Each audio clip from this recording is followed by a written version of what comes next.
Well, come in. Don't just stand in the doorway. What's the matter? Starstruck? Hmm? Oh, well, yes. I thought it was appropriate to wear the costume. It is my work uniform. This isn't exactly the kind of work environment that screams business casual. What do... Well, before we talk any further, come in and sit down. You're going to drive me crazy standing there with your mouth open. If you could try to keep up a professional demeanor, it would make this interview go so much more smoothly for you. That wide-eyed stare isn't giving me the best impression. Better. Now, what were you saying?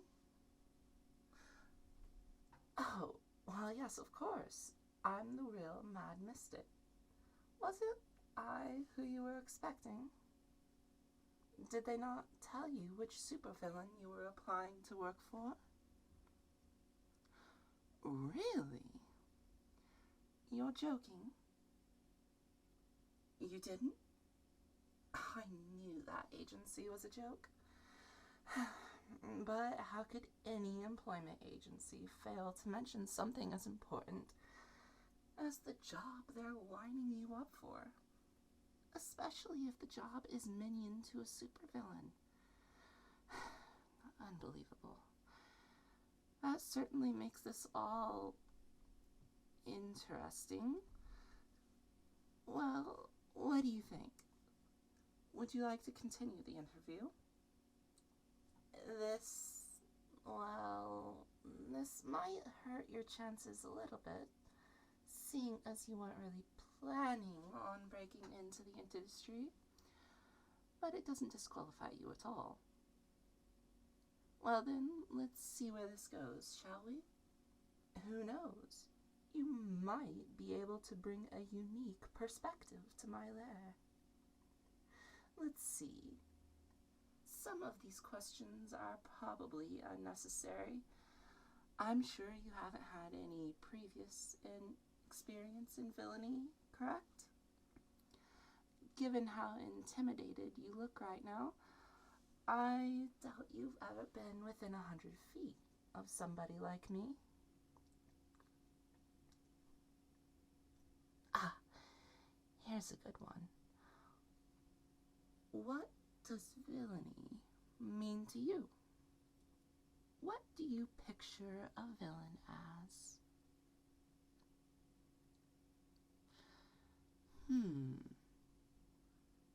Not the traditional answer, but at least it's honest.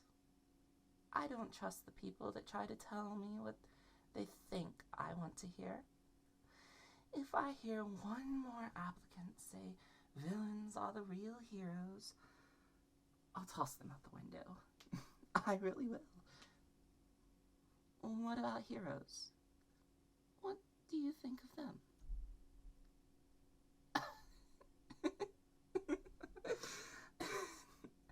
Perhaps a little too honest there, but that's alright. They work hard to protect that image. You'll see what they're really like if you get the job.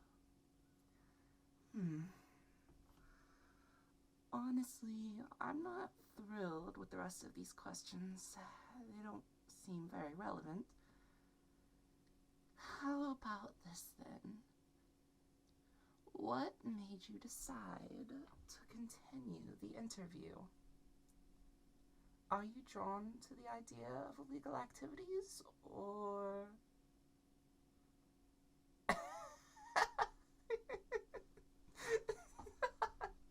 Scared of what I'll do? That's reasonable, I suppose. I've done everything I can to create a fearsome reputation. Keeping a healthy fear of villains is a good trait in the minion.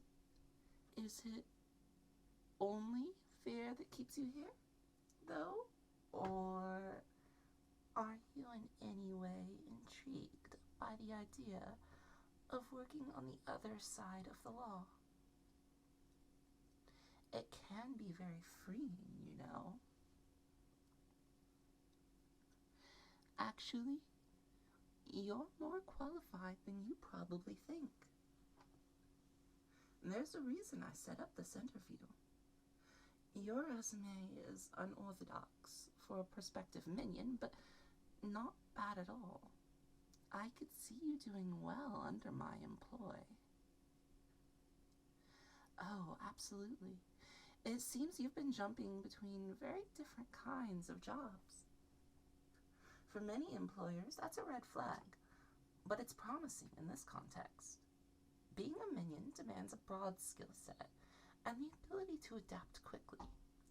And turnover for minions is usually very high, so short tenures at jobs isn't anything unusual in this industry, though I personally try to keep employee retention higher. And these past positions are perfect. As an administrative assistant, you would have learned to manage your employer's affairs and anticipate their needs.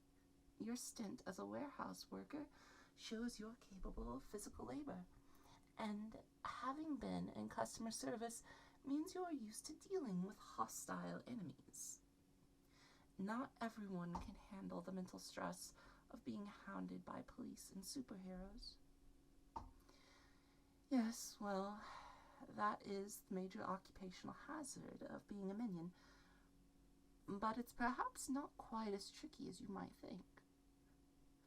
Minions are actually treated quite leniently by the law, at least in this part of the world. You see, minions are helpful to villains, but they also bring us a bit of risk. A bumbling minion can accidentally reveal the location of a secret hideout or mess up an otherwise perfect master plan.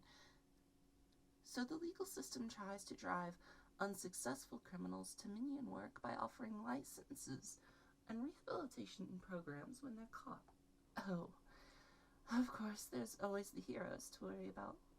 But the heroes in this city are usually more of the knockout gas and lasso throwing types, not the beat you unconscious types.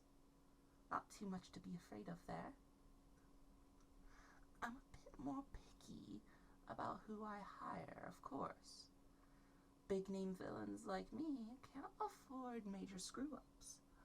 I hire quality minions, and in return, I provide much better benefits. Well, for starters, there's pay. Given your background, I can start you off in the high 5 figures. Quite a bit more than what you'd get working for most villains, and with plenty of opportunities for raises.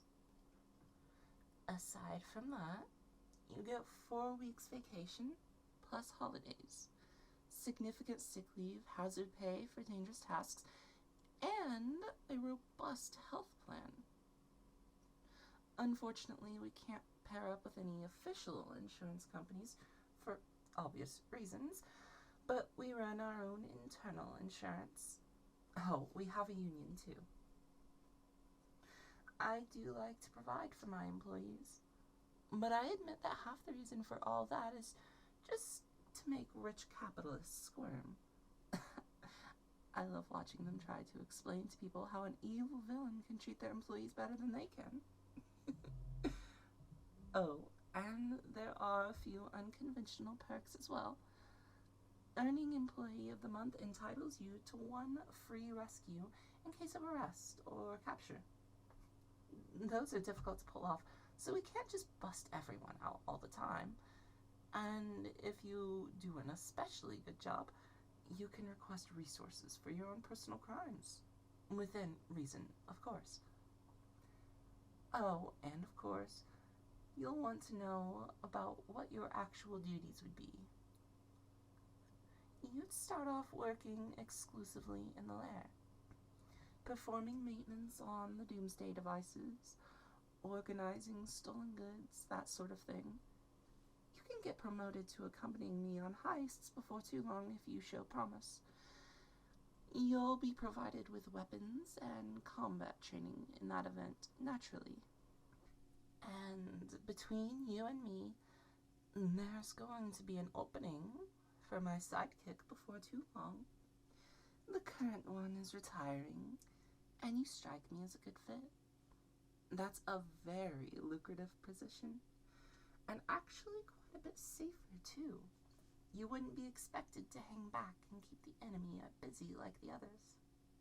And you needn't worry about being forced into an ethical conundrum. Not unless you're real goody-goody anyway.